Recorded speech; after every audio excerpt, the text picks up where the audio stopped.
I'm handing over to Mike for our Parks project update. Thank you, Mayor Baker. Councillors, we're just very mindful when we did the Aotea Lagoon upgrade that at the start of that we felt that maybe we could have kind of given you more updates on what was going on, and so that you could engage with community. So we now try and do this whenever we have a high-profile major project on. So we've got two for you this morning, and got a special treat because we've got Tiffany and Stu here from Parks, and supported by Dave Stone, the new Parks manager down the back. And they're going to talk you through in a bit more detail two LTP projects. That's the Porirua Reserve redevelopment. This is not the T-Bay Road. This is the reserve, the bit that is off to the side. And Stu's going to talk you through, the team's going to talk you through the project that we just mentioned at Bay South as well. So I'll hand over to the guys. They've got writing orders to give you a short but richly informative update, and then leave some time for questions and discussion. Questions at the end, yeah. Kia ora. Ko tongeriro te maunga, ko Waikato te awa, ko taupo nuatia te moana, ko tuwharetoa, ko Maniapoto, ko Waikato, ko Raukawa ngā iwi, no Porirua hau, and ko Tiwhine hau. Tēnā koutou. The Porirua Reserve is located along Porirua Drive and is part of Te Awarua or Porirua. It features waka ama activities and is becoming increasingly used by whitireia students, local tapuahia whānau, waka ama members, and people accessing via the shared path. The playground is popular, but it's now due for renewal. Te Runanga o tō rangatira recommended a Te Mara Hupara as a replacement, which is a traditional Māori nature-based play space. The impact of Titahi Bay Road in the 1970s reclamation unfortunately created a poor accessibility to the foreshore due to the 1 to 2 metre high embankment, essentially cuts people off and disconnects them from the harbour. A previous design was done, which you can see here, as part of the Shared Path project from Onipoto to Porirua, and it sought to reinstate a more natural ecosystem along the coastal margin, which will mitigate scour and restore access to the harbour for whānau and the community, and it's already been completed. The coastal resilience portion of the shared path did not proceed to construction, but consents were approved. And apart from a few minor tasks, this work is shovel ready.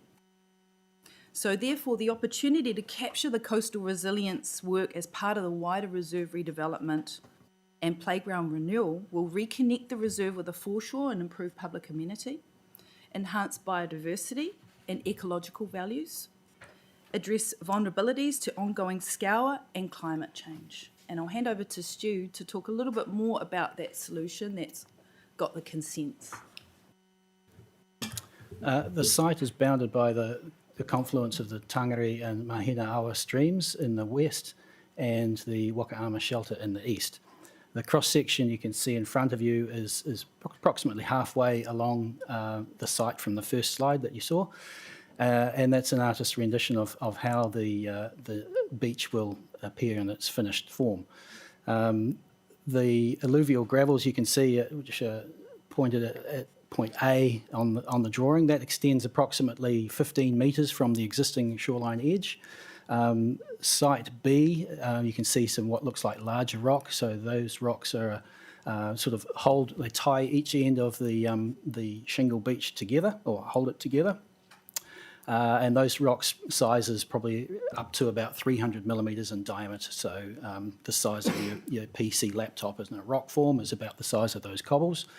And that will extend out to approximately 20 metres from the current edge. Area E, you can just make out at the top of that picture, that's a salt marsh wetland protected by a chenier. That's a man-made chenier in this location, but examples exist really well around Grays Road and the Pauatahanui Inlet, the head of the Pauatahanui Arm. Lots of natural cheniers have formed there, so the technology for building and maintaining a chenier in that environment, I believe, is really, really positive and should work really well. And just beyond the symbol E on the picture, there'll be a small area of salt marsh plantings. Off picture is of course, the confluence of those streams I mentioned earlier. The size of the gravel beach, pebbles, is approximately up to, say, 20 millimetres in diameter. So we'll be sourcing that material probably from nearby rivers, potentially the Hutt River or as far as Tiaki. The trees along the foreshore there, the gravel beach doesn't reach entirely up to the existing land as it stands now. The first line of trees will be affected by reshaping of the grass to match in and blend in, effectively lower that outer edge to blend in with the profile of the beach. Thank you. And so I thought I'd go through a few key risks, just so you're aware of those. So the consent conditions, complying with those is a key risk. So engaging the right team to take good care when they're doing the work is important. We have lizards and seagrasses, which are doing quite well further north to the site, but we'll keep an eye on them and make sure we're protecting those if they start to sort of propagate further south. And in terms of the lizards, we have a lizard management plan that we can use. There are only a few lizards, but still, as kai Tiaki, we will look after them. The construction methodology, again, needs to align with the consent. Gravel sourcing, you can see that's a big portion of the cost here. That would be an area of risk or opportunity. It depends how you look at it. But the stockpiling, the sorting, and the placement of that is a risk that we'll manage. And we have an access to an area at Spicer Landfill that we can use for that purpose. However, as I understand, we will only have that until the end of next year. So that's also on the radar. There is Wellington electricity work that is happening, but in this section, that's occurring in the road carriageway, so it's away from the reserve, so which is good for me. Opportunities, the current plans will contribute to the coastal restoration of Te Awarua o Porirua and the Harbour Accord. Our partnership with Ngāti Toa will realise opportunities to integrate traditional Māori play and Ngāti Toa history and stories into the project, drawing on history around Awarua, Rereroa and Te Heke Mai. Current ideas to incorporate waka ama aspects into the play will build on iwi traditions of waka sailing, navigation, exploration, and in Māori society, traditions of games and aro tākaro, which is play, are inextricably linked and very high value. In addition to the physical benefits of the sport, it'll be a way for hundreds of rangatahi to engage and connect with the harbour. Using the knowledge in our nursery and ecology team will be an opportunity to ensure the success of these plantings that you see there. And of course, utilising an existing design will ultimately reduce costs and risks for council, particularly around the consents that have already been approved. We're teaming up with Waste, Transport, Wellington Electricity, and of course the nursery at Parks. Kia ora. Thank you. Any other pictures, or is it just that one? There's no playground picture yet? No. Okay. Questions here Yep. before you tea break? Yes, Jeff. I te mea tūtaki, kia ora moto a whakawhanaugatanga, kia ora tuahine from up the line. I love the chenias. That's awesome. So in terms of the overall increase of these artificial chenias compared to the existing chenias, and in this context, taking the entirety of we need a drive, so Titahi Bay Road, are we looking at like potentially a doubling of the total number of chenias in that area, or is it not as ambitious as that?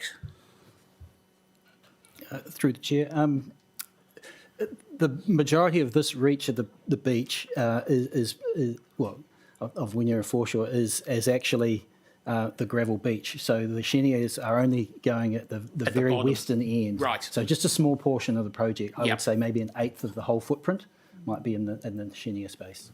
So this rendering, may be complicated because there are certain sections where the level from street level down to the water level is quite a significant space in there. So what differences would there be in terms of that design in that context?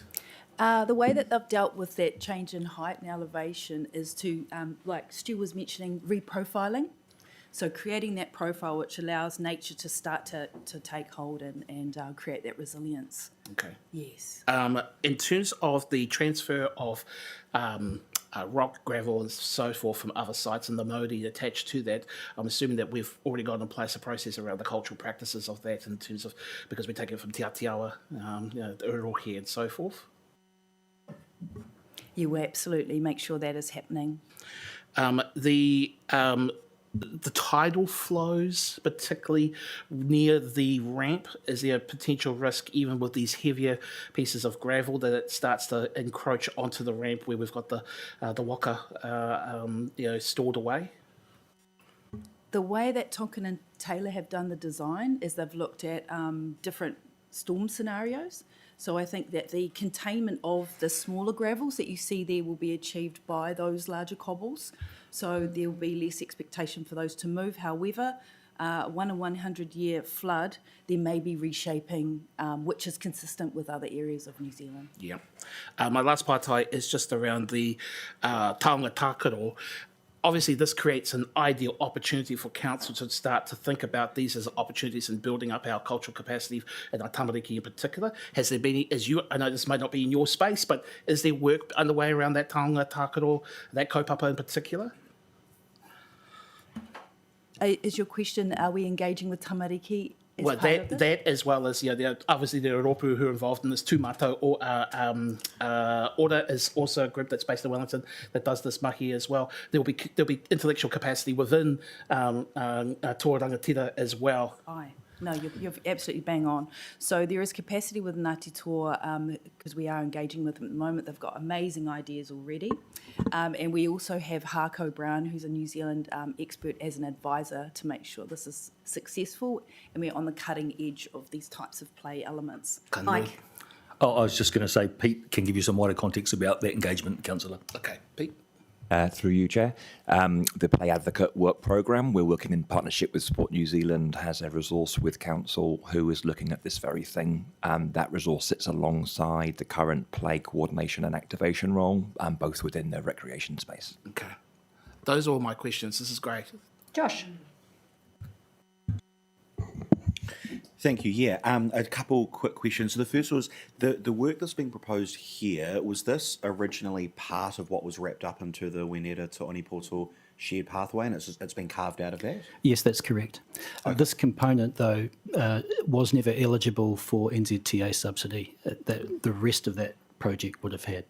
Okay, I see. And so obviously we've made the decision, at least preliminarily, I believe, to not progress with the rest of that for now. So I assume we have specific funding for this carved out, that this is work that's happening, not a proposal that you're saying we need more funding for? No, this was already in the LTP. Yeah. We joined this together with the T-Bay Road because it made sense to look at it as one contiguous piece of infrastructure. Yeah. When we didn't get funding for the bay, we still had the funding for the road. We still have the funding for this bit. So yes, we've carved it back out, but it's already funded in the LTP.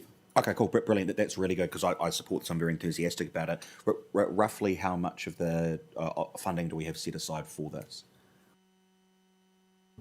Yes, so the budget is a total of 3.5. Yeah. That's all inclusive with inflation and contingency. And contingency as well. How much that 3.5 is contingent? There'll be contingency wrapped in the, it's quite a tricky one because we've separated this one out of a previous estimate that was done, the parallel estimates as well. So that had contingency wrapped in it. So I can't see that on the bit of paper here, but I have contingency associated with the Mara Hupara because the contingency amount that we've taken for the budget was from a separate estimate. So my apologies that I should have probably pulled that out and then I could give you the full amount. But it's 30% for the Mara Hupara itself. Yeah. Okay, cool. No, thank you. That's very helpful to know. If we were to, at a later date, then decide to progress with the rest of that shared pathway, this would all connect into that. Are there any changes to the pathway there at the west end of the road? Are there any changes to the pathway itself as part of this, or this is just about the reserve land?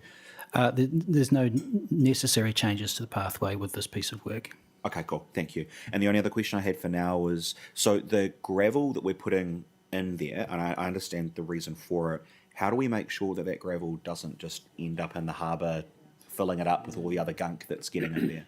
We've had experts, Jim Darm,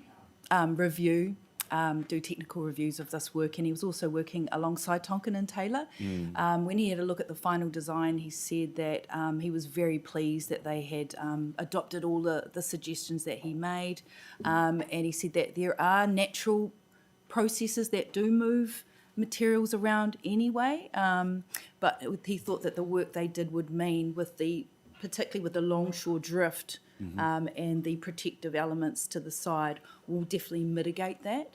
So that was a concern raised by Ngāti Toa, and we did speak to that with them, with Jim in the room as well, to talk about that. Okay, thank you. And I guess just further to that, so we put the gravel in there, which makes it usable. Is this going to be like in Wellington, some of their beaches, they have to come and dump a whole bunch more in every year? Are we going to have to do that, or is this one and done? It's a great observation. There are definitely surveys that you need to do to top up and move things around, particularly after, coastal events, natural hazard events, those sorts of things. So very similar to what you see around New Zealand, we'll be also doing that work as well. Resurveying, just making sure. But what they did was, Jim Darm made a comment, he thinks that the consultants said that just to sort of cover that base, but what they've done will seek to mitigate that occurring. But they've put that in there because we may have to do that at some time, but that wasn't the intent of the design, that we need to keep topping it up. They've made it robust. However, we still need to consider that as an action we might need to do after an event. Okay, thank you. Yeah, and so have we factored into our budgeting on this then what potential ongoing costs could be if that does, if we're back in 3 years saying we've got to do all of this gravel again, like how better way of asking this, I guess, is how much of that 3.5 million is represented by putting this gravel in? So as we get into the detail with the project, and we'll sort of be able to look at what those amounts will be and the overall cost, we'll absolutely be factoring that in, because it's important that that's considered for this type of system. So no, you're absolutely bang on. Cool. Thanks very much. I'm very enthusiastic about this. Thank you. From me. Mike? Yeah, Josh has covered most of my questions there. When I drive past there now, I notice a lot of people drive their cars right up onto that grassed area. I don't know whether we ping them for that or not, but are you making plans to actually stop that happening? I think once we've activated the space in the manner that we've shown, that then some sort of treatment to mitigate that will certainly come front and centre. Yeah. Moira? Yeah, very basic question. I'm just trying to understand how much of the foreshore this is. So I wonder whether the previous slide would be helpful. Like, is this the entirety of the foreshore? I mean, at the top where the salt marsh is that where it comes around the bend to meet Te Tahi Bay Road? Great question. It's approximately 250 metres worth of foreshore that you can see there along that stretch of Wynyard Drive. So it's between Te Tahi Bay Road and the Wakaama ramp, the concrete ramp. So that's the area of treatment there. Yes, 250 metres approx. Hemi? No, I just had a quick question if broken glass was considered in the risk assessment. I know there's been some cases, especially on the north end, where, and it's probably different to a beach per se, because there's it's a rock bed, and so have we considered the broken glass? I think that's a great question, and we would be using something similar, I think, to how other people are kind of monitoring beaches, but I think what's great to do is prevention. So if we were able to put enough bins and things everywhere, I've heard of issues with sharps and things like that, so being really onto it about what do we need to provide to mitigate that as well, and getting on top of that. So it would be something similar to how they do it in Wellington. They just have different tools to kind of go through that. But no, good point. Thank you. I'll make a note of that. How much wider is the actual foreshore, the beach area gonna be once this is done? It's a great question. It changes in places, so it's hard for me to give you a fixed answer. But one thing that the design team needed to be cognizant of was that the iwi were not keen for any more reclamation than what was done in the 1970s. So the 1970s profile, because it has scoured away, they didn't want it to go any further than that. And my understanding of that was 10 metres. So it will be interchangeable, but they had a limit of encroachment into that space based on the previous footprint. Okay, so where you'll gain the space is in increasing the current height so that it's more level. So you're going to kind of fill in where the bank is. Um, Right.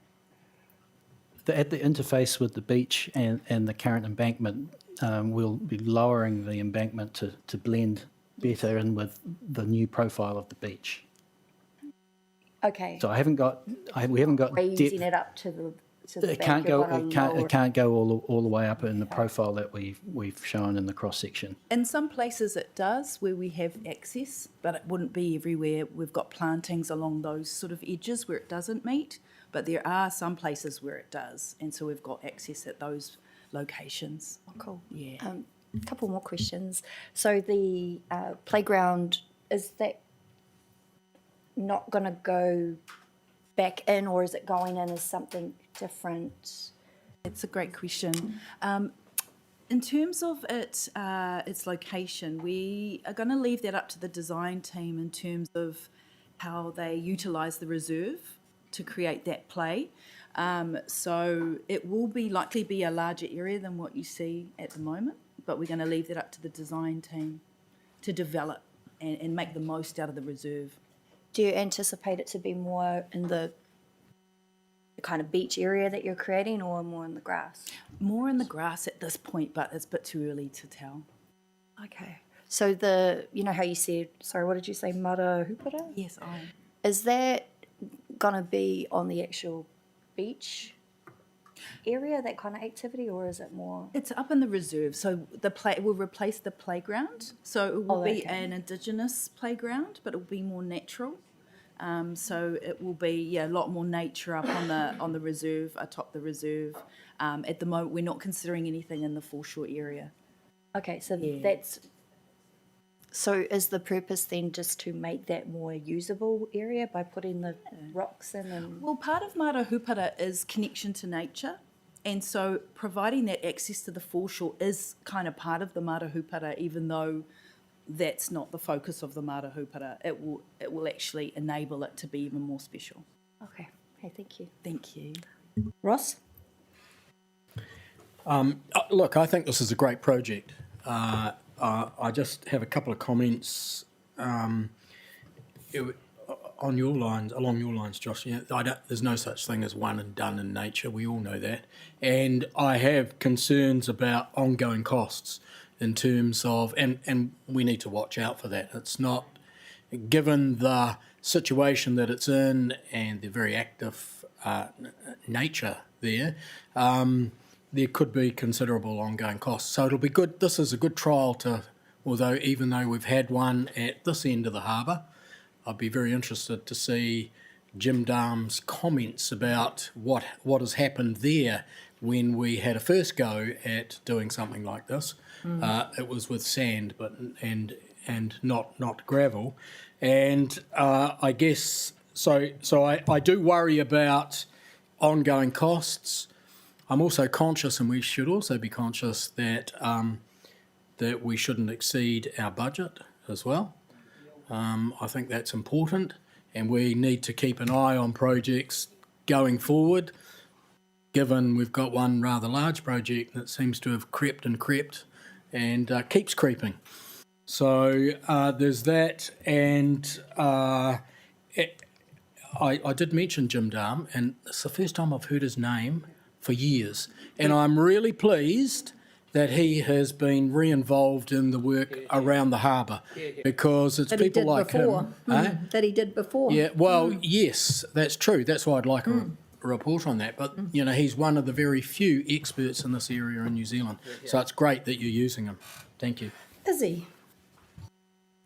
Yeah, I just reiterate or echo the concerns of my fellow buddies around the, yeah. No, just around this table was cool. What did I have? Oh, it was around the revenue gathering question that Mike had around the tickets for those who are going to be like the parking.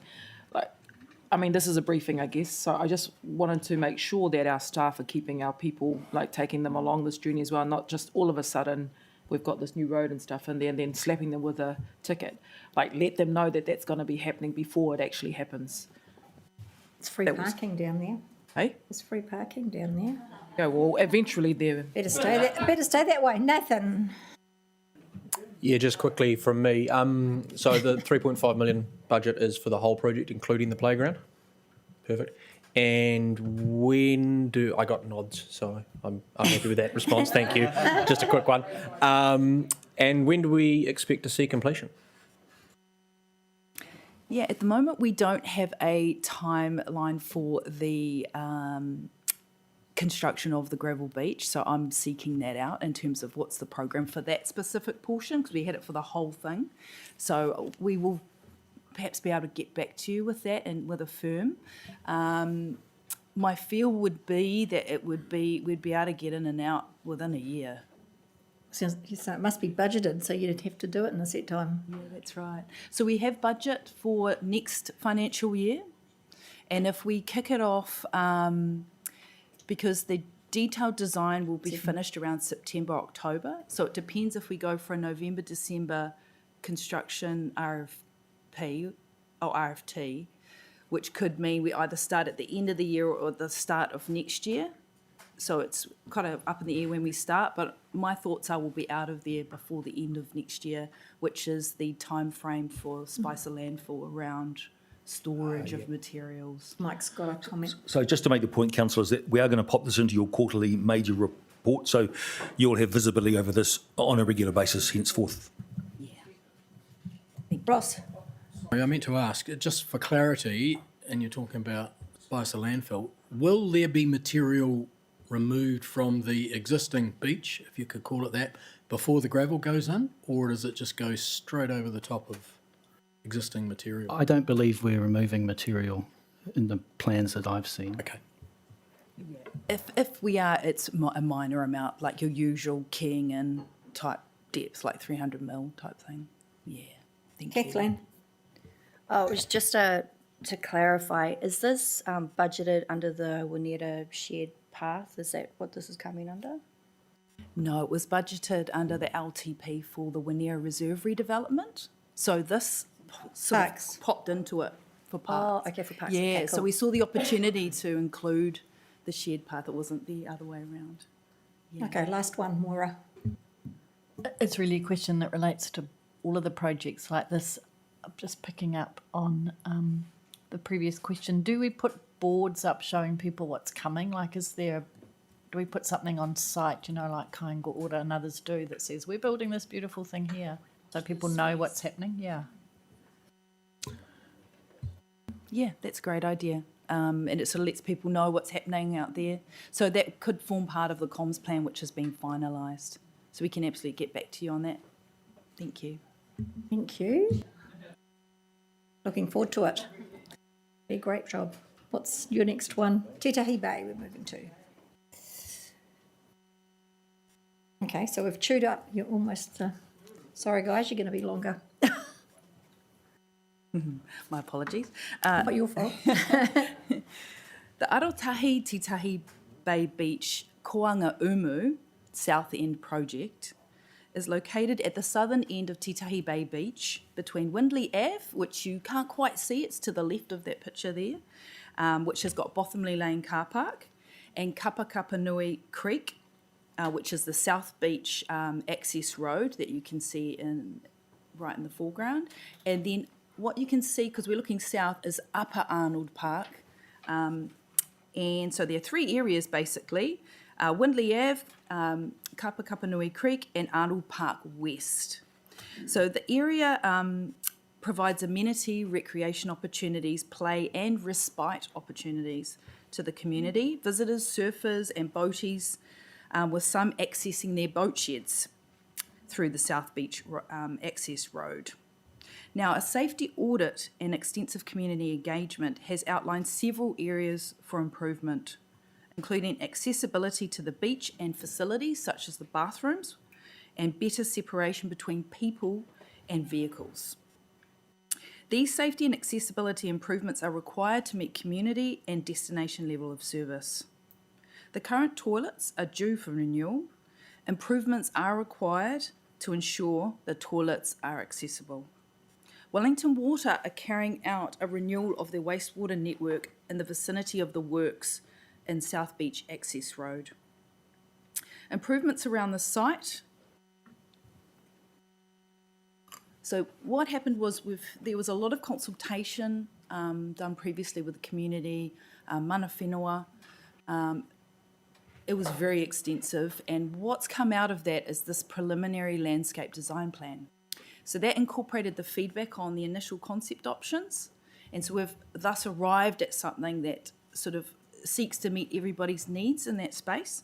And what you can see here in terms of improvements are a coastal terrace path, which will also feature a mini skate ramp, new lighting, new toilets, external showers and taps, road safety improvements such as pedestrian crossings, more separation between cars and pedestrians, a car turning loop and bike parking. You'll see new paths, connections, like the connection to Arnold Park, which is the one that connects the main South Beach Road access with the Windley Ave car park. So there's a nice little walkway up there. So we're putting new connections in and also connecting to Upper Arnold Park with stairs and better paving for vehicles and other things. We're doing water sensitive design. So we're paying attention to the stream that's under there by having it filtered before it goes into the ground. There'll be new lookout points. There'll be po whenua, and it will be a visual connection to Te Mana o Kupe Mana Island. The key risks with this project, basically it's such a loved site, will be minimising interruption to the public while we carry this work out, and also working together with Wellington Water to make sure that we manage that carefully as well. Pedestrian access changes to Windley Ave, so that walkway up to Windley Ave may be challenging for some of the local residents there, so we need to be mindful of that and try to mitigate any impact on them when possible. And heavy pavement loading, we need to make sure that what we're designing there, even if it is a responsible way to do things with water sensitive design, we want to make sure that it's appropriate for the odd heavy loading or something that might turn up down there. I think it's always good to be mindful of that. Opportunities are teaming up with Wellington Water. We're sharing information. They are aware of our design and they know what we want to do there. They've noted they can do the connection design for us. So by teaming up, it really helps us align.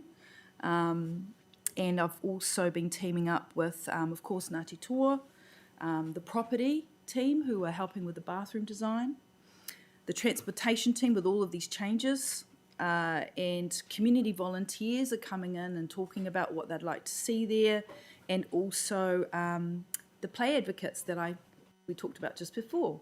I got them down there and said, how would you use this site and what can we do here? And it was really, really valuable actually. So yeah, we're teaming up, we're working smart, sharing information. Solar lights could minimise cabling.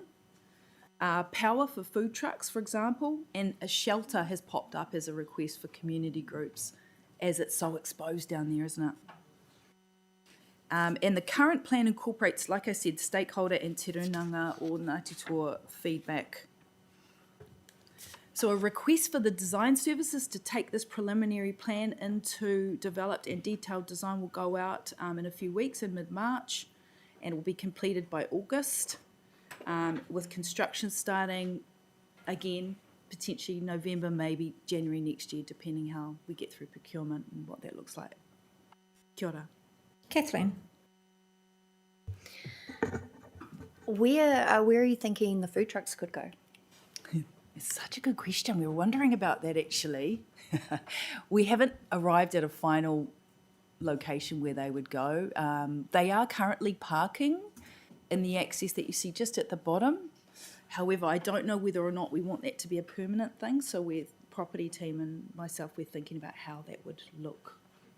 Okay. So we'll task the design team with that as well. And just the second question is, in terms of accessibility for, people with disabilities to get to the beach. I know this is a huge topic that a lot of us have been, spoken to about from the community. How is that issue been addressed? Yes. So the pathway that you see there, because you can't quite make out the beach, but from Windley Ave car park, for example, there will be an accessible boardwalk. So you can see that that's taking quite a long diversion to make sure we meet those grades. Oh, okay. Yes. So we're Cool. seeking to improve accessibility to the beach. So would that, if someone's in a wheelchair, they'll be able to get all the way down? On that boardwalk, yes. Yeah, and we hope to do that as well in the main car park area, so you can see there is a bit of a pathway down there as well. Awesome. Yeah, thank you. Did you say it's a skate bowl or a board track? I wasn't sure what. Yeah, great question. So when you're coming down from the playground, Yep. there is a little walkway there. So just to the side where you can see a seat, we're thinking of having something quite small there. The reason for that is that there are overland flow paths through there, and there's really no point us building a structure and then seeing it get undermined. Yeah, it's just the noise they produce, and I thought, have the neighbours been notified, because we get no end of complaints about actually how noisy they are. That was in our risk assessment. Yeah. And so the way that we are seeking to deal with that is to use the right materials. Cool. So something that's quiet, more concrete rather than like timber, which can sound a bit like a drum. Okay, back to Kathleen's question about the beach. Yes. I think you're going to get them on the beach. Are you actually doing a proper mobility ramp to the water? Because I think that's what the question was. Because they've been wanting that specified beach access ramp thing that the other councils have been putting in. Yeah, A so wheelchair ramp thing. I'm not sure what it's called, sorry. It's made of a special fabric. yeah. Yeah. So we haven't considered a rollout mat Right. in terms of the management of when you do and when you don't, and who does that as a maintenance task. We won't fully know how effective or how close to wheelchair-friendly gradients we're going to get until we develop the detailed design. So usually you want a gradient of 1 in 14 for a wheelchair. We've got a car park at X height above sea level. The best gradient is probably the existing access road to the boat sheds, but the detailed design will tease out just exactly what gradients we can achieve. Even if we achieve good gradients, we still then have to protect the toe of that asset from wave action. So it's we I need just that wanted detailed to design. confirm that's fine. Jeff. First of all, following on from that note that I requested that Wellington City is doing their matting solution at Freiburg Park at the moment. They're not going to have any data, it sounds like, until Easter. It would probably be useful when they have some data that would help inform future design work as well, in terms of even though they're using it at Freiburg, which is a very different type of situation, the solution has been used in multiple jurisdictions elsewhere. So I just thought I'd raise that point. I want to just tease into this accessibility component, right? So gradient is absolutely important, and the provision of car parking spaces for those with who have disability cards is also important. But likewise, for both the path coming down from Windley and the path that's coming down from South Beach Access Road, double handrailing, because for some people where stroke injuries means that they will require stabilisation with a third point of contact, and going down is all well if you've got one handrail, but they can't use that same handrail when they go back up. So can I be assured that the design will think about those kind of issues with regards to the very particular accessibility challenges that we face for people who come here, not just those who live in Tiaki Bay? Yes, absolutely. And I'll be honest with you, I've taken my friend who's a kaumatua here at Ngāti Toa, and he's in his late 80s, and I've just taken him and watched how he gets around as well. So it's those types of things are best practice now, so getting the right design team, they should be able to make sure that we're we're making the best solution possible, but also I'll be trialling it with my friend as well, and just, you know, really fine-tuning it for that specific group. Yeah. Yeah. Also, one of the triggers that came to leading towards the creation of Te Arotahi was around lighting and safety issues.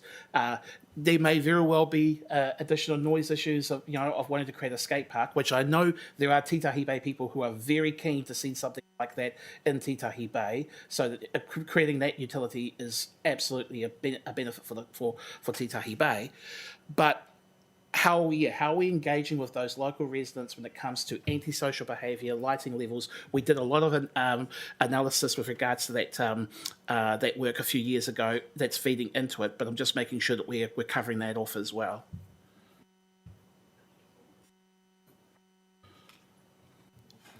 Yeah, I mean, the safety audit led us to some positions in terms of how we can improve the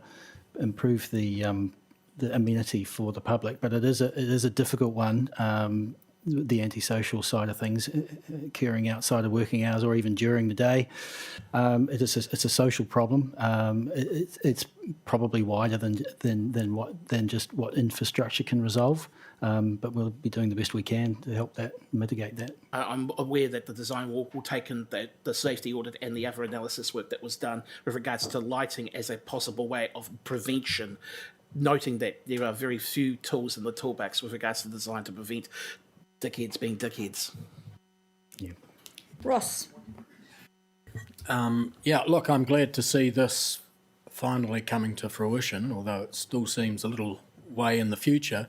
I guess I make the point that I made with the other thing is that budget, $6.9 million, you haven't got into detailed design, and so you need to be very conscious that the budget's the budget. In terms of the budget, we've actually sought to be cost effective because we understand the current scenario with rates, etc. So with this one, we've been very prudent. We've cut back the scope a little bit, but we think that we've cut it back in the areas where we'll still achieve the major outcomes that we need. So, for example, with Upper Arnold Park, we've got a plan where we don't carry that planting out with a contractor. We can do that as part of our parks team. Other ways that we can cut the cloth. And thus we've landed and we've tested the market rates as well, just to be robust as we can at this point, which is difficult. We will know more in time, but the budget of 5.1, we've tried to bring it down to 5.13, and that's what's been signed off. Councillor, can I just add to that? With both of these projects, we have off-ramps and trade-offs that we can make. It's not like a tank where you can't stop once you're kind of three-quarters of the way through it. So as we go through procurement, we'll make sure we make those trade-offs and we'll brief you on those. In fact, might even ask you to decide on them. Hemi? Yeah, I just had a question with the gate. Is that for use? Is that a question I direct to use? Or what is the process for a gate? I know that development came in a while ago, and I heard it was if you owned a boat shed, you had a key or something. Does that one with the property team, Stu? Can we perhaps come back to you with that from advice from the property team, how that gate came about? It was stopping cars on the beach. That was to stop cars on the beach, the gate. Yeah. Who gets a key or not?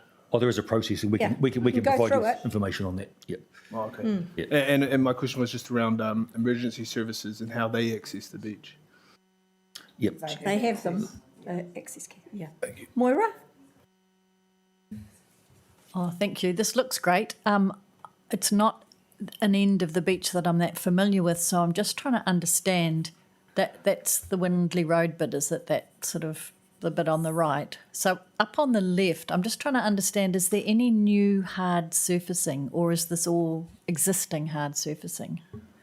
There's likely to be new hard surfacing, I would say, when I look at the condition of it at the moment, and it's chip seal, but of course we will get into that as we get into the detailed design.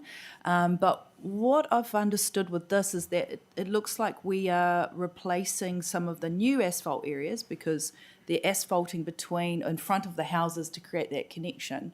but we're giving away some of those hard surfaces by having impermeable parking. So it's almost like it's neutral at the moment. Thank you. Okay. Oh, Mike, last one. Yeah, no, I was intrigued with the solar lighting you were talking about. So that's quite a saving, is it, as opposed to having to lay cables and... Yes, we've been trying to seek ways to be cost effective where we can, absolutely. Thank you so much. That was really good. Looking forward to this one as well. Thank you. Okay, we've got Nick, Yasmin and team. Long-term plan, strategic direction.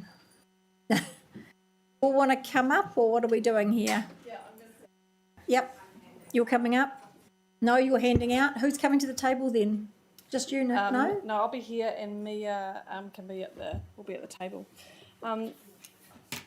Questions at the end? No, as No, we go through. Okay. So a little bit of a gear shift, I guess, from looking at great pictures of design at place rather than thinking about strategic priorities for the city as we head into the long-term plan. So I'm mindful of time, I'm mindful of the length of day, so I will do my absolute best to move through this as quickly as possible whilst also giving the time to think about what the direction is of the long-term plan that we're about to start for 27 to 37.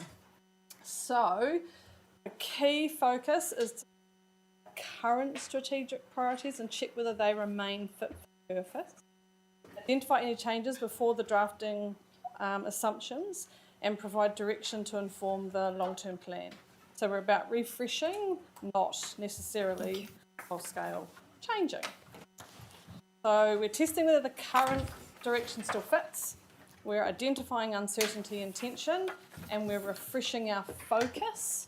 We aren't making decisions on budgets or rates, final service levels or investment decisions. They come later, but where we're heading, what really matters to you is the key thing we need to make sure we get right to inform all of those parts of the long-term plan.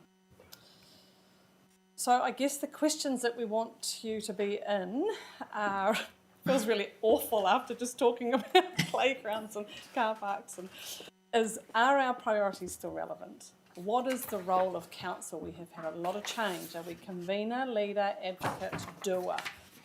And are we missing anything now compared to where we may have been? So those are the questions I guess we want you to roll around with as we go through the topics.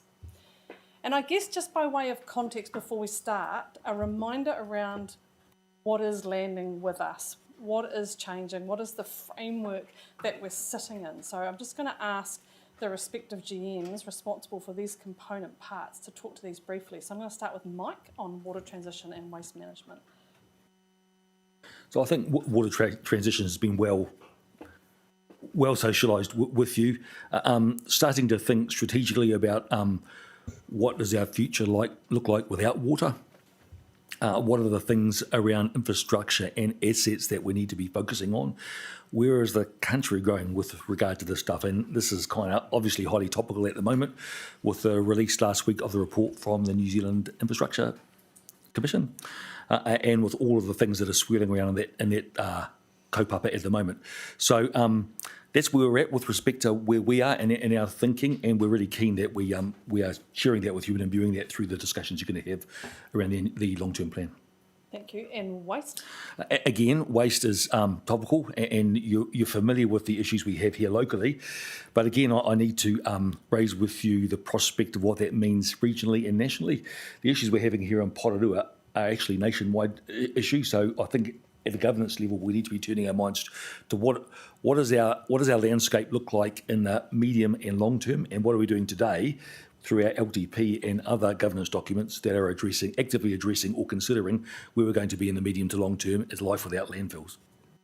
Yep, and then added to that, we've got the government reform. So we're fundamentally shifting the role of council in a number of ways. So we've got resource management, we've got simplifying local government, we've got rates capping, we've got development contributions, we've got a whole lot of reform change, which is a radical shift to where we have been, and we need to, I guess, adapt to that change and forecast what that looks like over the next 10 years.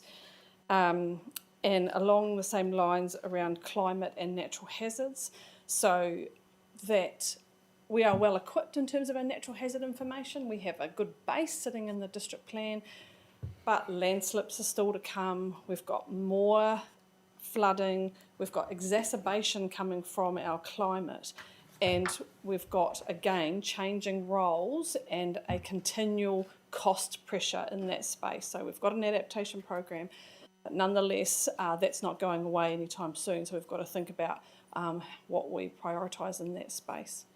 And then we have affordability, which I'm going to pass over to Jim. Look, we've obviously well canvassed this, the concerns this morning.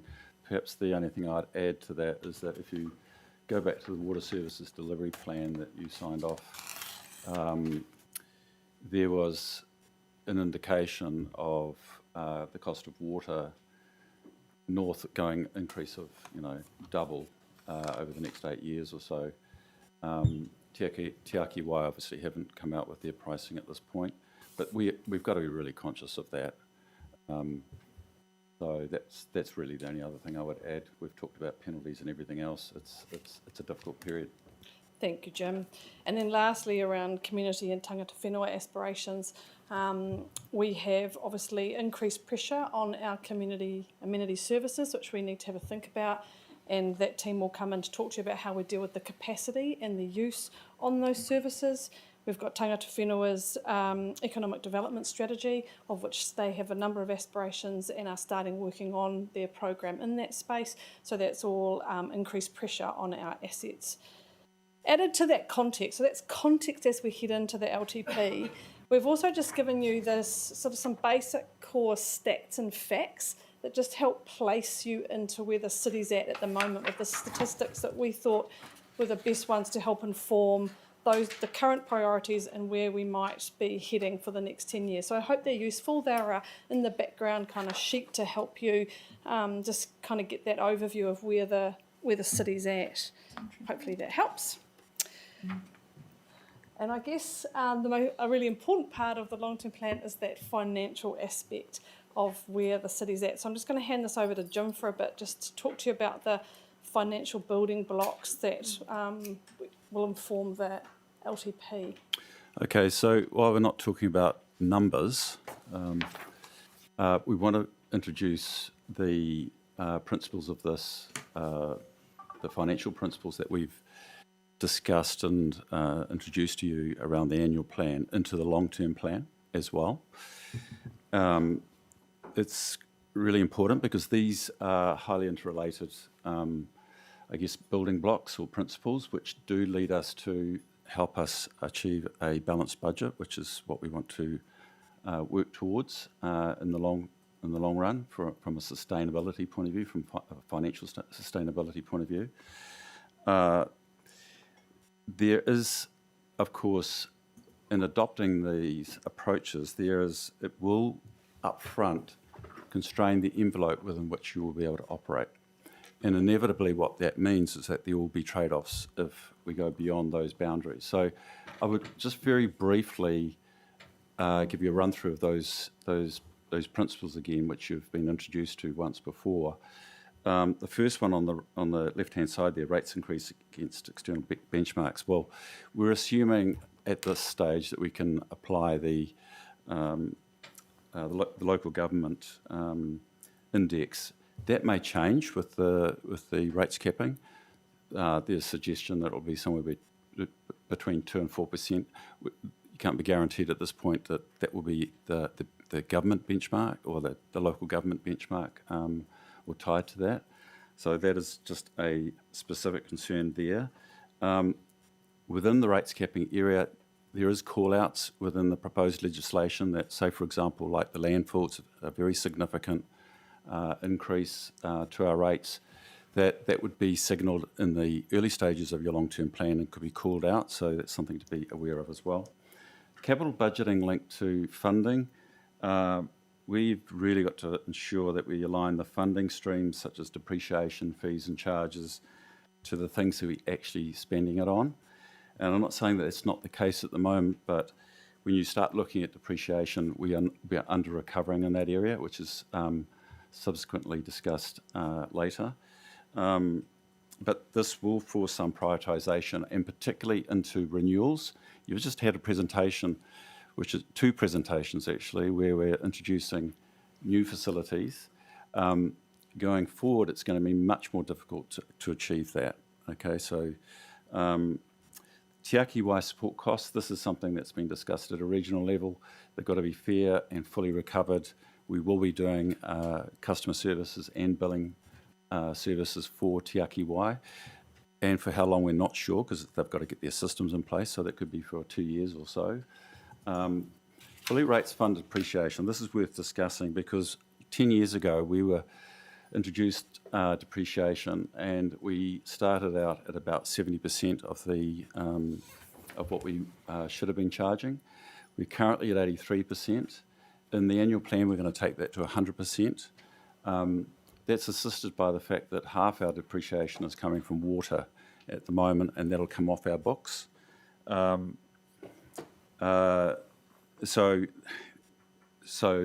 that's a particularly important aspect of this framework.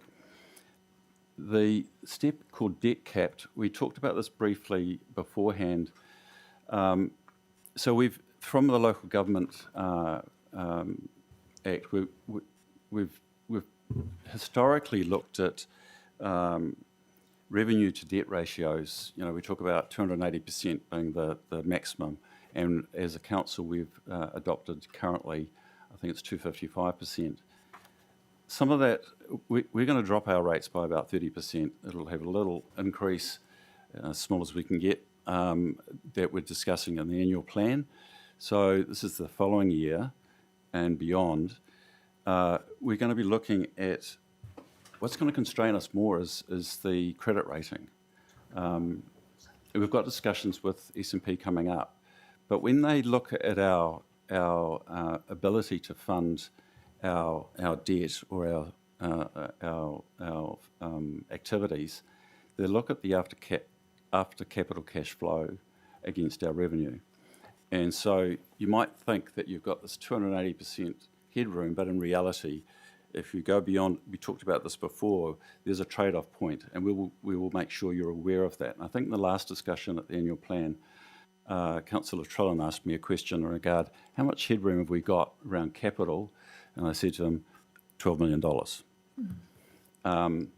The other thing to remember about depreciation is, with the debt capping and depreciation, is that we have not got an accumulated depreciation reserve. It's a negative at the moment. So it's all very well that we start charging at 100%, but all our assets coming up for renewal have been around for a long, long time. So we are going to be stepping into the borrowing to facilitate some of that. And not all borrowing's bad, but we're going to have to watch it very carefully. So all of those steps that lead up to the right-hand side are prerequisites to get near a balanced budget. They're not sufficient, but they're prerequisites. So can I check that you're all comfortable with this as the founding base heading into the long-term plan? Moira has a question. Okay, Moira. Sorry, this is probably a bunny question. I'm just trying to understand why our depreciation funds are negative if we are charging up to 83% of we're, whatever the term is. If we're at 83% in terms of funding depreciation. Sure. It relates to the accumulated reserves, which I think are currently at, Graham, about minus $15 million after water. But Graham's the expert on this, so I'm going to get him to answer the question for you. Yes, the depreciation reserve, we started funding it as Jim's explained, but our renewals have taken more out of the fund than we've put in from the rating for depreciation. I expect by the end of this year that reserve will be 55 million in negative. 40 million of that will go to the waters, and that'll leave about 15 million for the rest of council. Any other questions around this space? Are you? Yep. I guess just a comment, I'm not necessarily suggesting this is a way forward, but if we had a financial scenario that had us not fully funding depreciation, taking it to 90%, 95%, then that presumably would give us some wriggle room. I might answer that question. Yeah, it will give you wriggle room. It'll get you back to where you were before, which is underfunding your essentials. Yeah. Makes sense. I'm really mindful of time, and I don't think we're going to pull all the feedback off in this topic today. So do you want me to just go to a certain point and keep going? Rightio. So just by way of refresh, our architecture, our journey on strategic priorities from about 2021 originally looked like this. And we took out a growing, prosperous and regionally connected city and a great village and city experience. Then in 2021, we came into architecture of the 4 priorities, and we had investing in Three Waters, infrastructure, and so on. Then our evolution has focused on words. So on 2024, we removed, because we were no longer going to be an investor in Three Waters infrastructure, for example. We were moving into not responding to a climate crisis, but a more enduring climate response. So this was the 2024 strategic priority. And then we've lent into this wording. So for those in the room who love words, this is a fantastic experience. Flip your sheet over, it's on the back of your sheets. For those of you, to try it in here, so that the latest ones are in here. Yep. For those of you who don't like words and just like getting on doing it, Mike's presentations will satisfy you a lot more than this one. So find a middle ground. That's right. I guess the key thing to consider is we have to balance the short and longer term objectives and whether they duplicate. So this is the community outcomes I'll come to. And our short-term priorities, are they directive enough? And do we understand our role in each, and can we effectively report on these? So one thing we've found is quite tricky to report on some of these because they are very broad. And that with a how and now element to strategic priorities is quite a challenge. So here's our community outcomes. Our vision has remained the same. It's short, it's aspirational statement about what we're ultimately trying to achieve. That's the point behind a vision. Then we've got these 3 community outcomes. Now, legislatively, we have to have these. These are a key part of the Local Government Act, so we need these. These are a key part. They overlap quite closely with the strategic priorities. Right, so there is a bit of wordsmithing in here and a bit of long-term community wellbeing. They're required under the Local Government Act, and they're to inform how we get to here.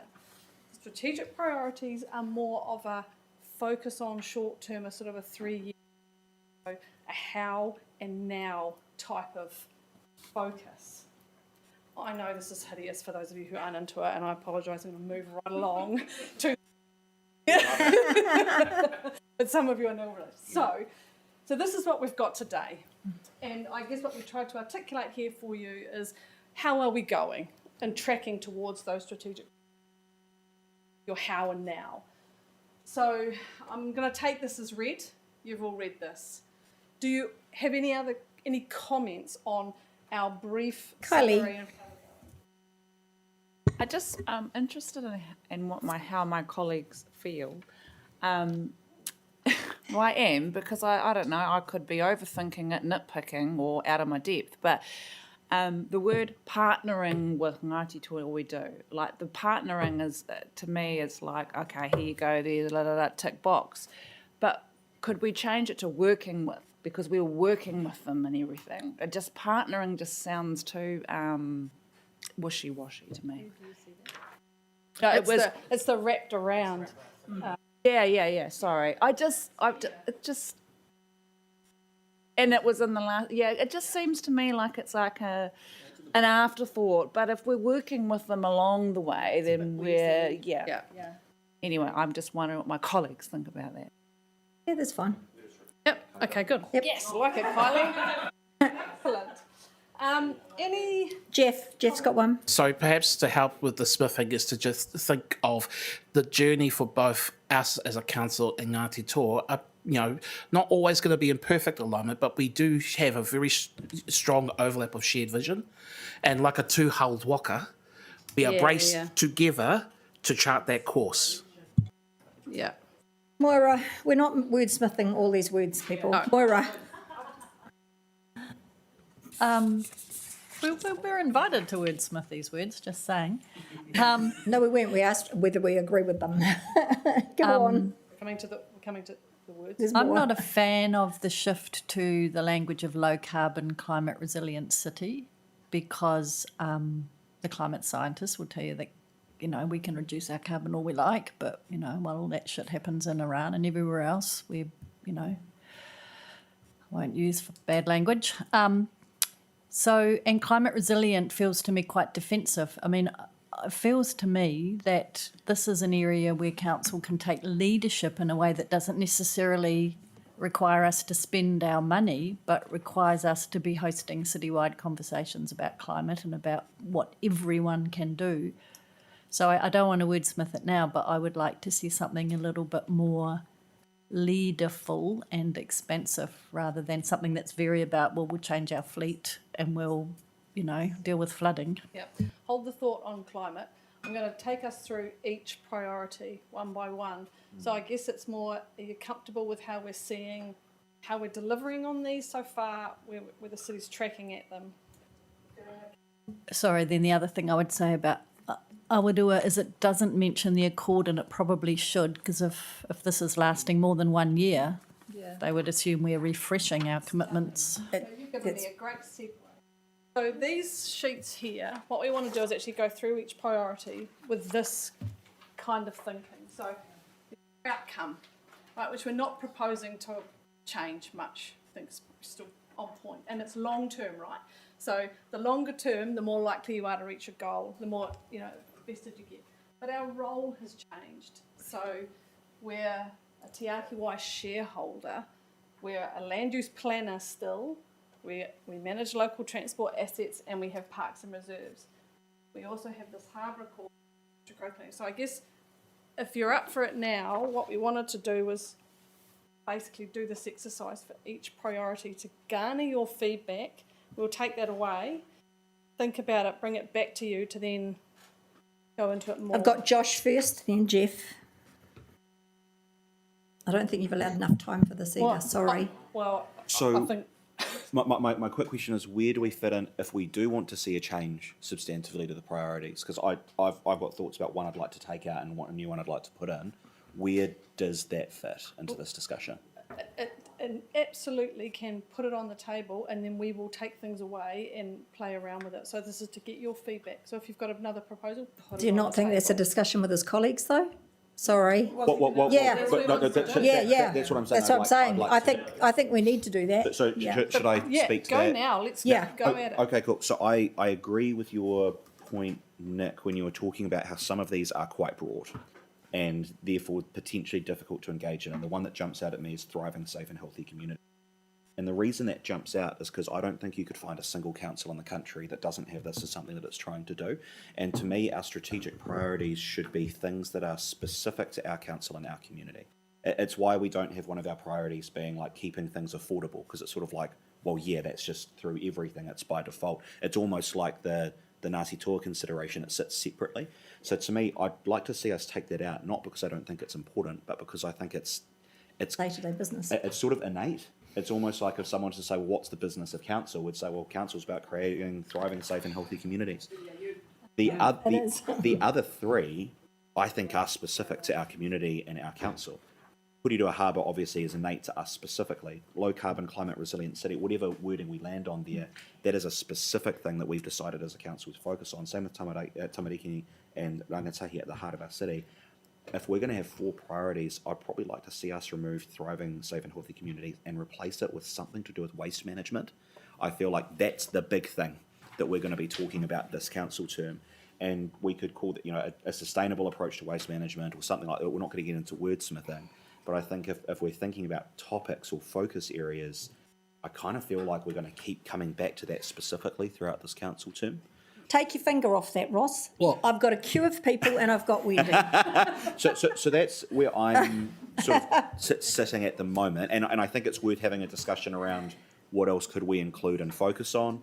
The other one I had been thinking about was around the water transition, but again, that doesn't feel specific to us. We're getting rid of that. I don't think that needs to be a strategic priority. So that's where my thinking is at the moment, but very interested in seeing if that lines up with Wendy others. first.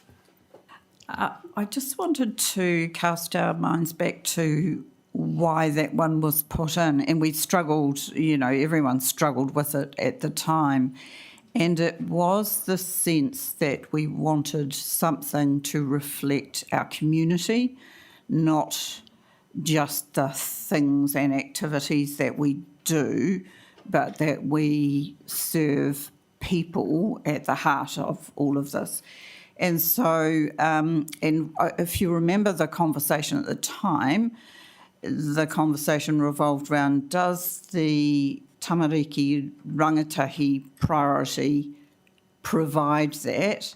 And at the time, the council decided it wasn't quite enough, because it was, that priorities was targeted at that sense of, if young people in this community are doing well, then everyone's doing well, but that didn't sit entirely well. So, this is that was the debate at the time. It's probably still a bit live, that issue about, is it the things that we do or the bridge to the outcomes we're trying to achieve? Because if you think about our roles, a lot of them are to do with healthy and safe, actually, was the conclusion, and that, whether it's our regulation or our water services or our waste services, they're all to do with healthy and safe communities. So,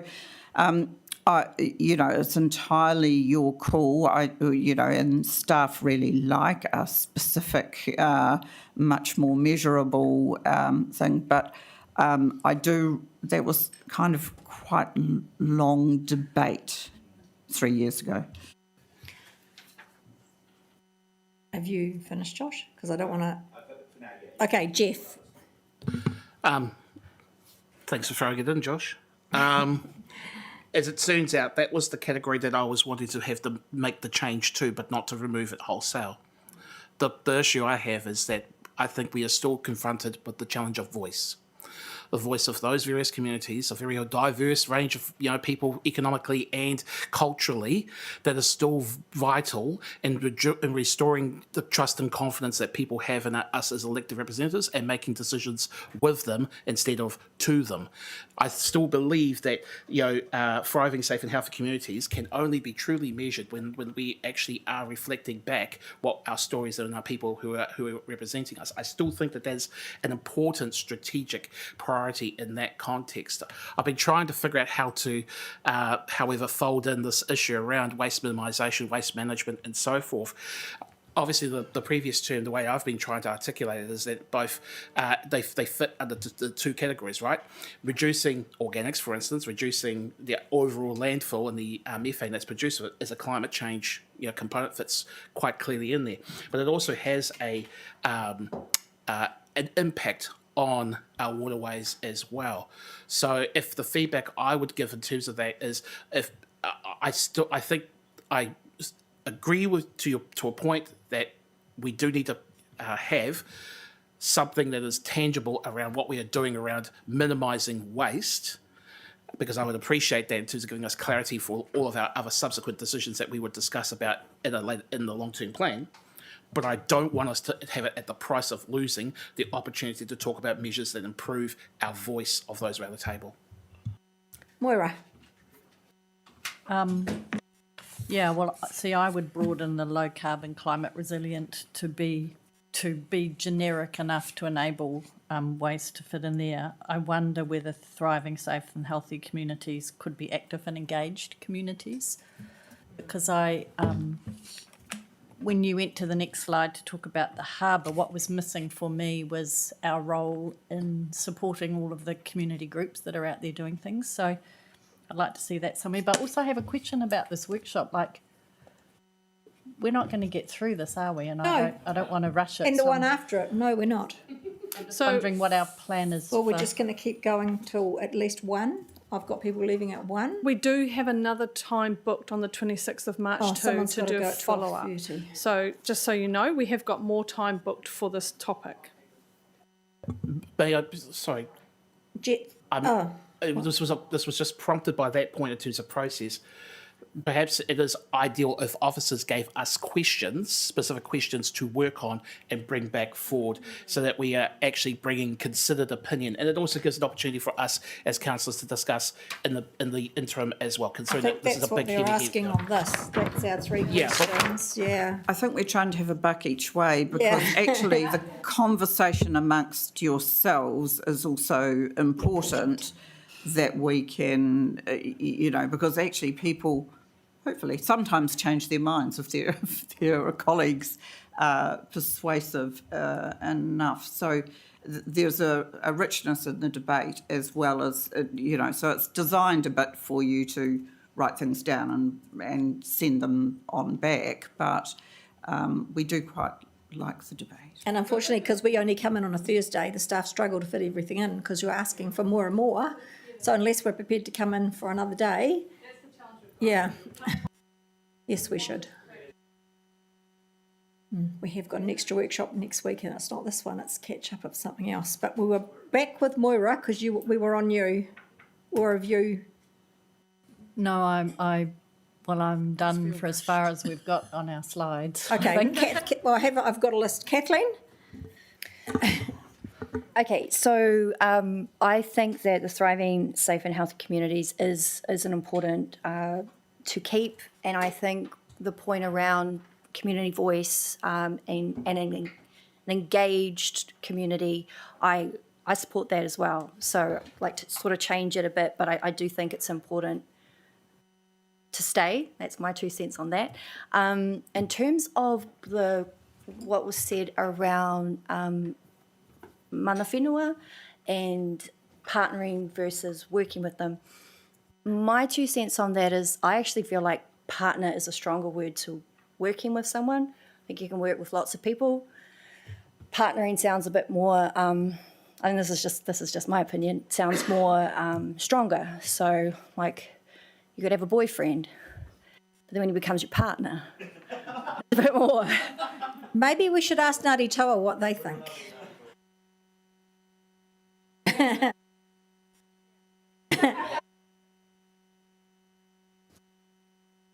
Ross. Yeah, okay. So I was surprised, Moira, that you talked about low carbon, climate resilient, but maybe I'll get flagellated anyway. And I'm away from absolutely a climate resilient city. I'm absolutely for that. I think we should proactively address the challenges of climate change. I like that. I've never liked the term low carbon. I think, as you pointed out, counting molecules is pointless, basically.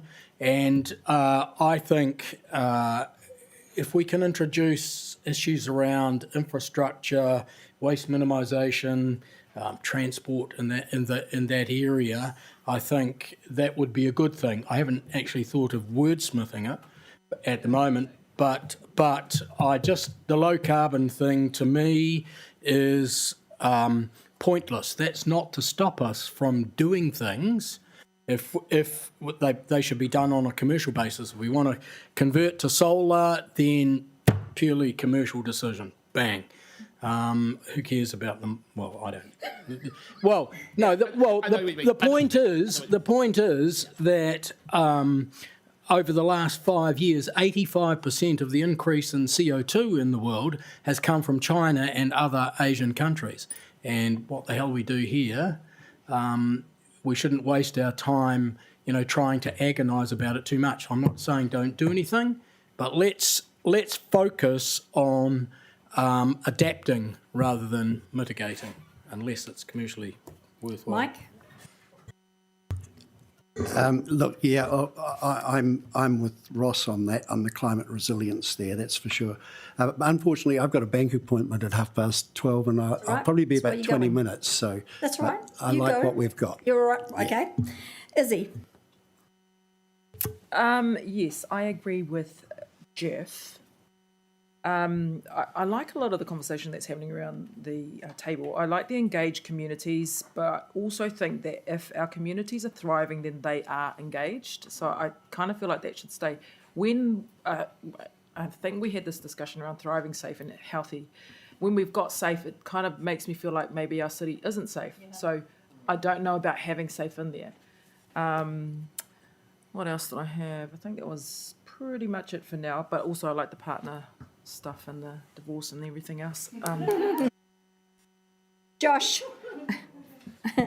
You're listening to that discussion. I'd really like Moira's suggestion, that wording around that, what was it, active and engaged, and whether, and obviously you guys have got wordsmithing, but thriving, active and engaged, that sounds like a word that we might want to keep in. So something in that, and because and I accidentally do take your point as well, Jeff, around the different ways that could be interpreted and how we do want to keep focusing on that as well. I guess the key thing for me further to that is that I do want to see something somewhere in here related to waste minimisation. Now, if that does fall within a broader environment, climate type priority, then that could work. But just to that as well, unsurprisingly, I am of the view that we should have something in there around low carbon mitigation, something like that.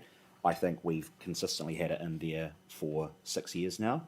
I think us saying we're going to take that out would be a backward step, and I don't think it would be a step that would be supported by the majority of our community, to be honest. So maybe we do want to broaden that out, but I do think having something in relation to we're doing something about climate change. A lot of people in our community are really passionate about that, and in particular, a lot of young people. We have a very young city. We're talking about children and young people at the heart of the city. Our children and young people want us to be engaging in climate action and being leaders on that. So I do strongly feel we need something in there. But other than that, I'm broadly in consensus, I think, with a lot of what we have heard around the table as well. And I liked the partner analogy from Kathleen too. Kylie? I've got a list of everyone. Thank you. I'll take your feedback on board around the boyfriend. And, obviously if it's not broke, don't fix it. But I don't agree with you. You can't work with everyone, and there's many, examples of that. But when it comes, so... But I'm happy just, that was just a out of the blue thing. But as I said, in regards to, I'm quite happy with this. I think instead of the low carbon, climate resilient, blah, blah, blah, city, that part should just be about environment in general. Because there's nothing in here that screams out to me environment. I'm quite happy with thriving, safe and healthy communities. I don't know why we'd need to throw the word active in there, but that's okay. Everything else is all good to me. Moira? Just to say, I was not advocating for removing that priority. And I like build towards low carbon city and proactively address the challenges of climate change. I just don't like the heading because I think it's too narrow. So, I would like it to be something like leadership on climate issues, or, something that suggests that there's a broad umbrella of stuff that we can be advocating for, not necessarily delivering ourselves on the ratepayer dollar. Nathan? Yeah, really good discussion on this. I think the harbour piece, there's not much, it needs to evolve with our change, as has been clearly highlighted. I think that's really key. Those middle two, the low carbon, I think Kylie hit it on the head with the environment piece. I think the environment's got to be the key in there, which covers the waste and looks after our parks and our reserves in that regard. And sort of, I guess not so low carbon, but low maintenance, or low, something that keeps naturally regenerating is where I was thinking, going back to our previous discussion around parks and ongoing maintenance costs of things. I'm with Josh on removing the thriving, safe and healthy communities, but I like where Jeff was taking it with the voice and where we get that in, because I think we all heard it around the hustings last year around engagement, and a lot of us took that on board and say we'll do it. We've got to push it to that next level again and again. And Tamariki and Rangatahi, how do we evolve that? I think we've got that pretty clearly defined as a priority. Can we evolve it further? I don't know. I think we hit it pretty well. The only thing I think we're missing across all of these, and it may not be a priority, but mentioning use of technology and modern ways of doing things. We talked about last week at Auden Risk around the potential risks of AI, but also the benefits of AI and technology. So I don't know if that fits in a priority, but whether that fits in broader spectrum of this discussion. It was something Jeff said as well. And I think it's something we do very well is the cultural or recognition of cultural diversity that we have. If it's something specific we're looking for in Porirua, that's definitely something that we have, is this diverse range of cultures.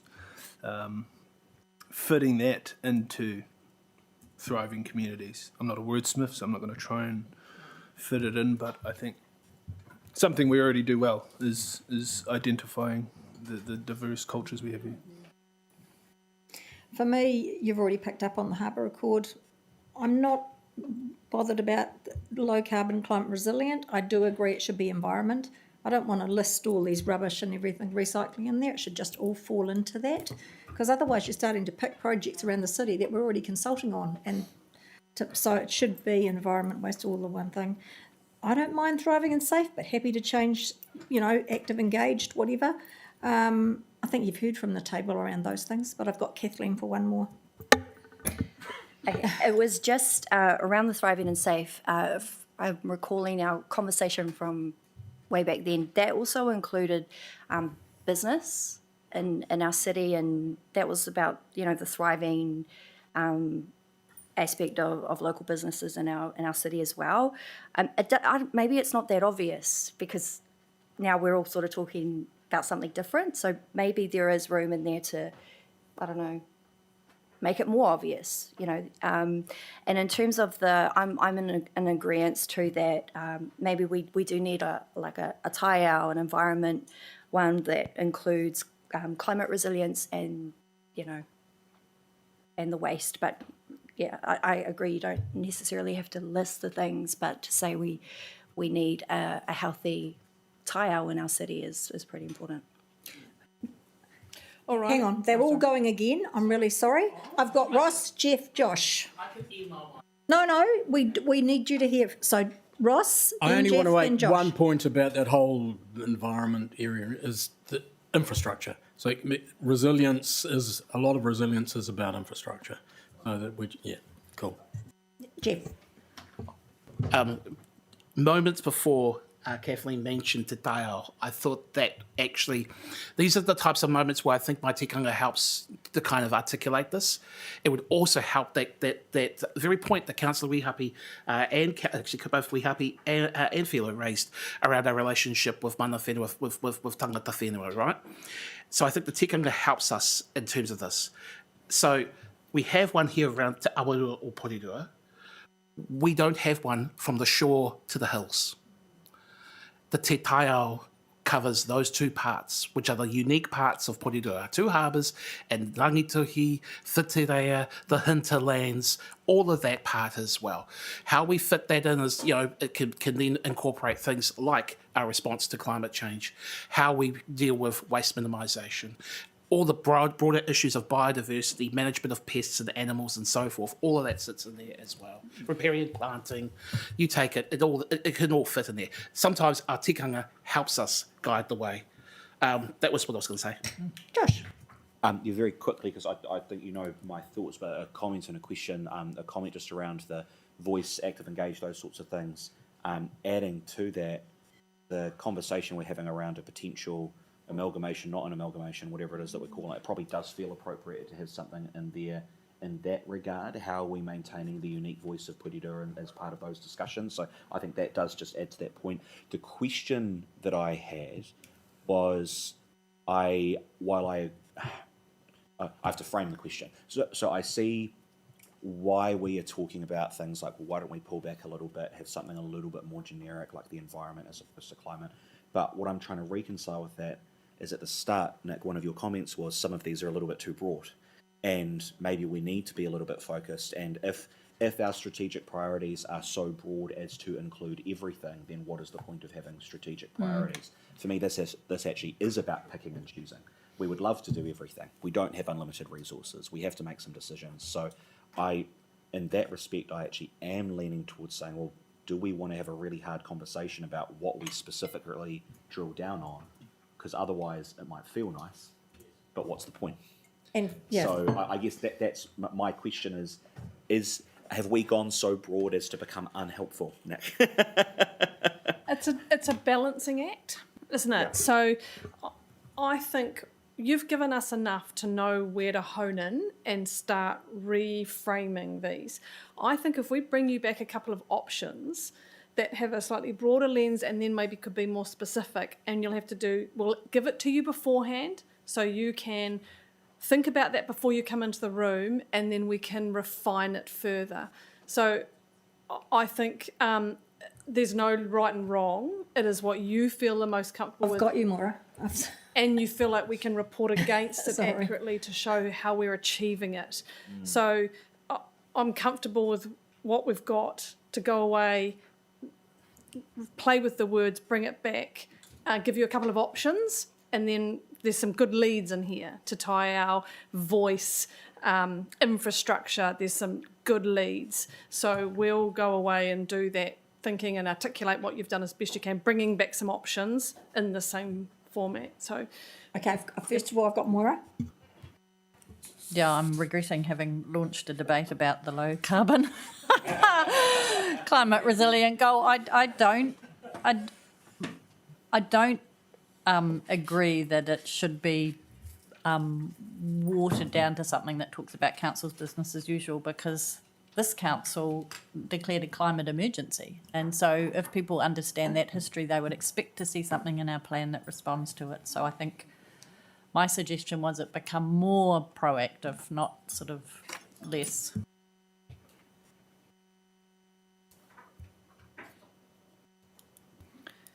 Got it. We'll reshape these. So what I am hearing is that tamariki rangatahi is, we don't have to change that a lot. More the question that Nathan put about how do we evolve it, where we will adjust and bring your feedback in is the other three. And it might be that there's 2, or it might be that there's 4. We'll just give you some options that capture, that help you keep drilling into what you want to convey to the community. Is that all right? And apologies for the time. Not what we wanted to do. I'd rather take more time than less. Thank you very much.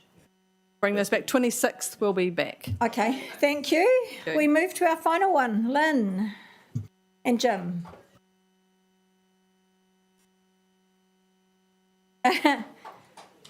Another 30. I'm the same. I need to stand up. My back's bad. This is Tiaki Y. Transfer documents. Who's going first?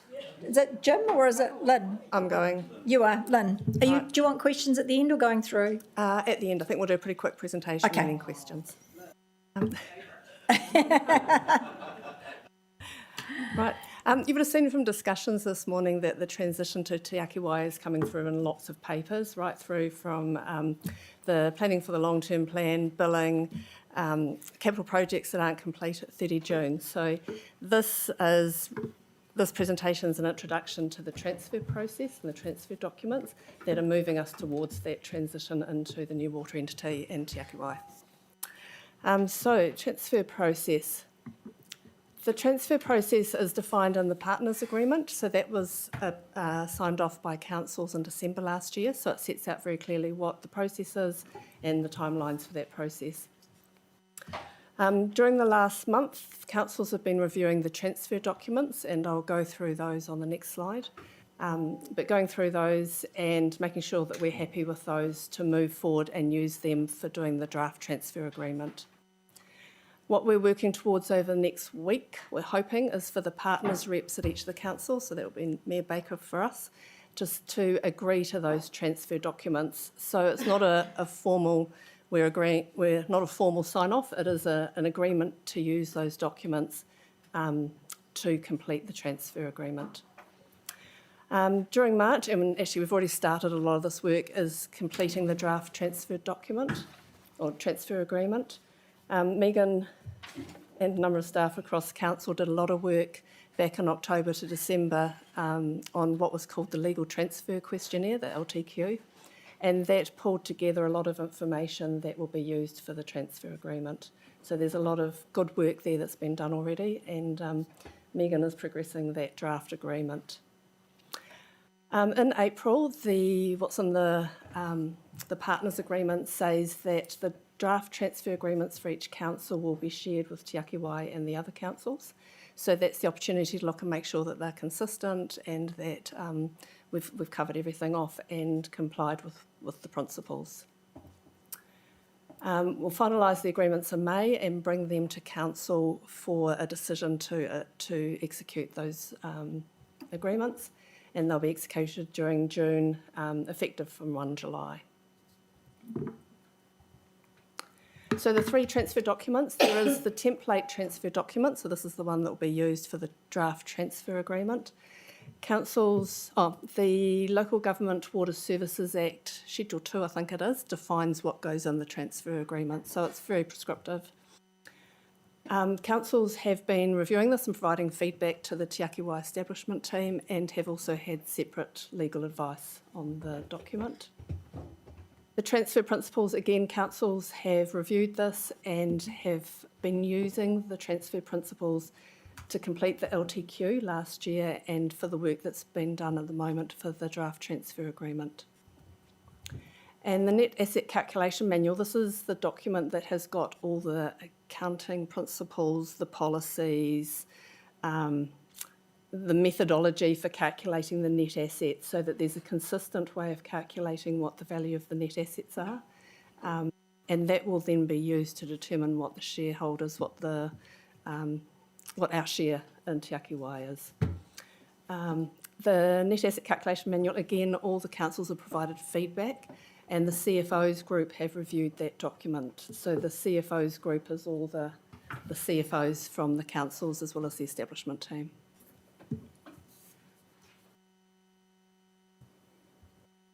I'm just going to hand over to Megan to talk through the next couple of slides. So when we're thinking about transfers, and you, as Lynn mentioned, you've heard a lot of things through a range of items already today about what is going to transfer. So it's statutory responsibilities, functions, duties and powers, so our bylaws, our designations, some of the iwi arrangements that we have that are statutory. Operational and management responsibility of water services, so think about some of our contractual arrangements that we have. We have odd little things like a Proteus probe thing going out into Tahi Bay, so that transfers. I mean, it's big and little. It's thinking about the CapEx projects that are already underway, so you heard about the one at Tahi Bay. There's also our water tank that is being finalised. Assets, if it looks like a pipe, it is a pipe, and it's not our pipe anymore, except for it's within the roading corridor, and it's stormwater, in which case there's a different rule for that, which we'll touch on in a second. So above and below ground assets, reservoirs, all the water assets you can think of. Debt and liabilities, you've heard a lot about that over today, and Ian can talk to those. And also consents, so, you know, the consents that we have for trade waste, for the wastewater treatment plant, our Greater Wellington consents, they will all transfer. So, there's about a $1.1 billion worth of actual assets. there is a finalisation happening of valuations May. I'm looking, Ian, for May. So we have asset spreadsheets that are 180,000 lines of every asset we have, and they will be valued and sent. Land is a bit tricky to an extent. It's complex in some spaces. In some spaces, it's really simple. There is a water asset on it. It is a fee simple piece of land. It is transferring. In other areas, it's a bit trickier. It is a reserve piece of land, and we have discovered that we cannot transfer reserve land in some situations because Tiaki Wai are not going to be a requiring authority under the Reserve Act. But we can transfer some land under the Public Work Act. So we are now working through what land can transfer and what land will remain with us. The land that remains with us, though, that has a water asset on it, the responsibility for the water will still transfer to Tiaki Wai. So, yep. It's at the end, sorry, Kylie. I've got, In the asset, yeah. So the asset transfers to Tiaki Wai, the land stays with us. And then we need to do a process of easements and licences so that Tiaki Wai have access to the land. And you will see some more of this sort of, so we will do another workshop with you again in March, April, as Lynn outlined, talking about kind of what we've got, where we've got to. But do you want to touch on, was your stormwater question, Kylie? I'll touch on stormwater just really briefly. I've got a list of people, so don't. Oh, God, good. So for stormwater and the road assets, so where an asset is for the purpose of maintaining the road, such as a culvert is in place because we need to protect the road, that asset remains with us because the asset is a roading asset, not a stormwater asset. So a lot of our stormwater assets in the roading corridor will stay with us because we can get money for the funding of them through NZTA and a variety of other options. So they're actually a roading asset, not a stormwater asset. So that's just a little bit of a complication. And then obviously mixed use land and stormwater is really tricky. So the principle is, what is the primary purpose?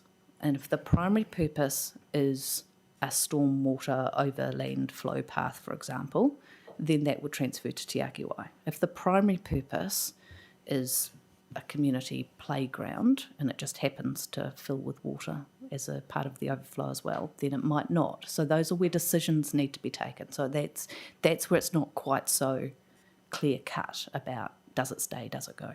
But officers are working through all of that as we go. Along with assets, debt and liabilities will transfer. We'll just speed through this one really quickly unless there's questions for Ian later on. But just noting that there was a paper that went to the last Audit and Risk Committee on this, and there's also going to be a report later this month on the LGFA guarantee.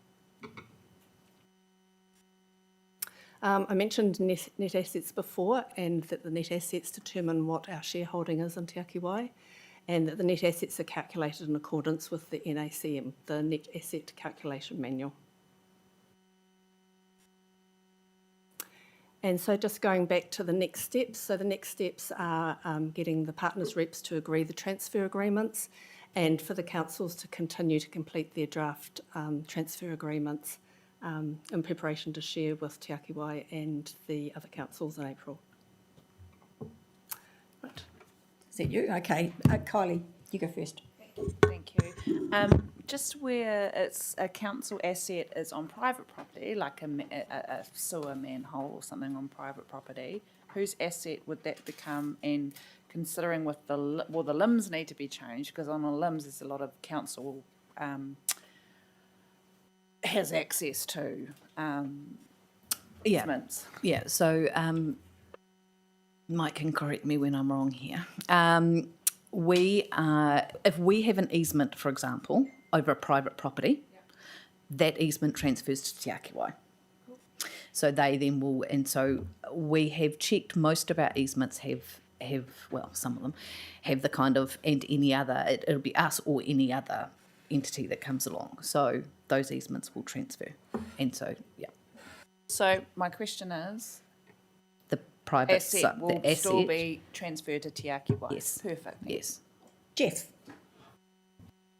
Just so I'm clear here with regards to that vexing issue of assets and easements, is the intention that we will vote on them all in one go as part of the broader series of documents that we need to approve the draft, or are we going to wait until we get to the closer to the actual execution to sign off on those ones? Because I'm just worried that it's a big amount of work, and the risk I see is that we miss something. And it's not because of any reflection on individual staffers, it's just that it's a big, complicated job.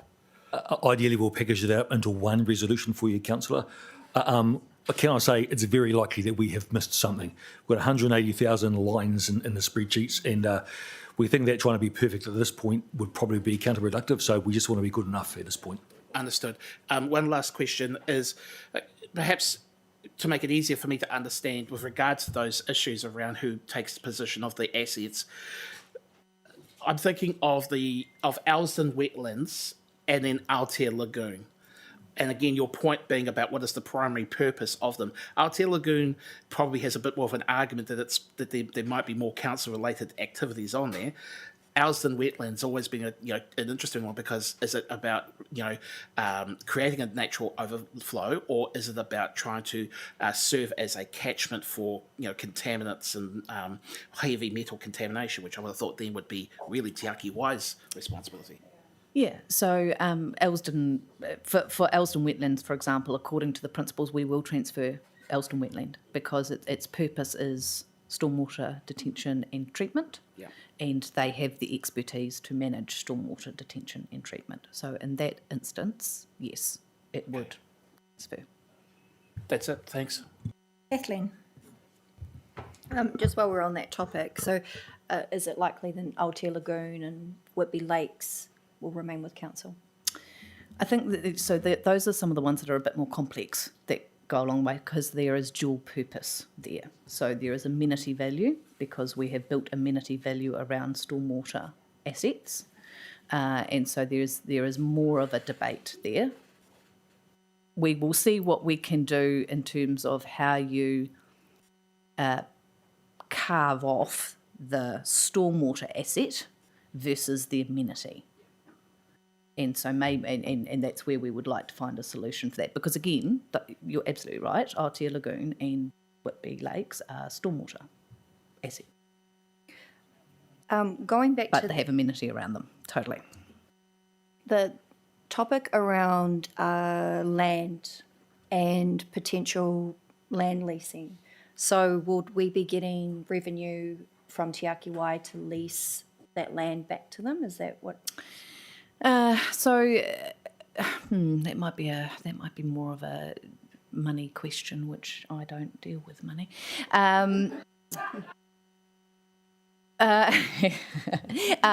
We will have leases in place. So for the assets where we hold the land and we transfer the asset, we will put leases and licenses in place.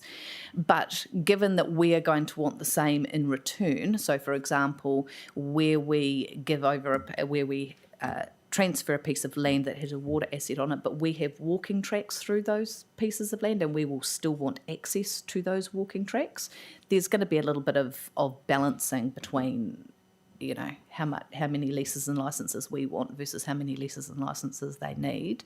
And they do have a statutory right to access the land as well. I mean, they want to do this through leases, but as a provider, as a lifeline provider, they have a statutory right to access the land.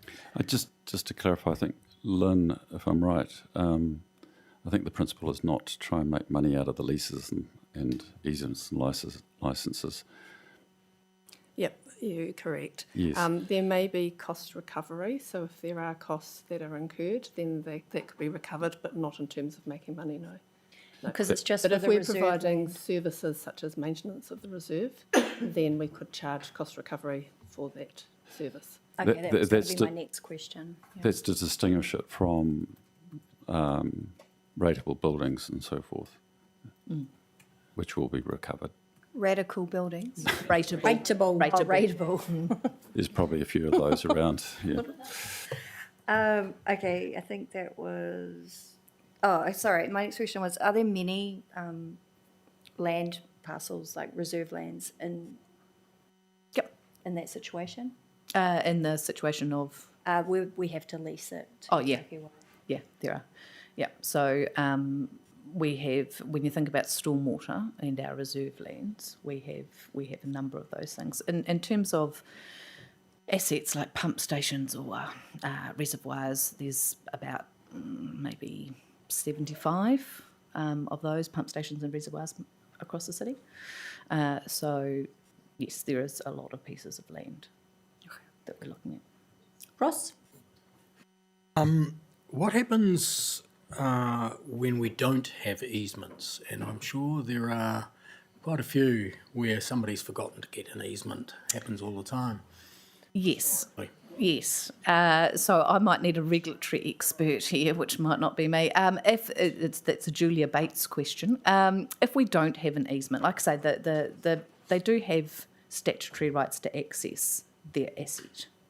So they could use those, but So the land, I mean the asset would still transfer. yes, Then it becomes a yes, and there's going to be and there's going to be a really long tail on this. yeah, huge. So there is no chance that we will have all easements sorted by the 1st of July, and so for the coming however long it takes, there'll be a tidy up on all of that. Yeah, and can I just make an observation?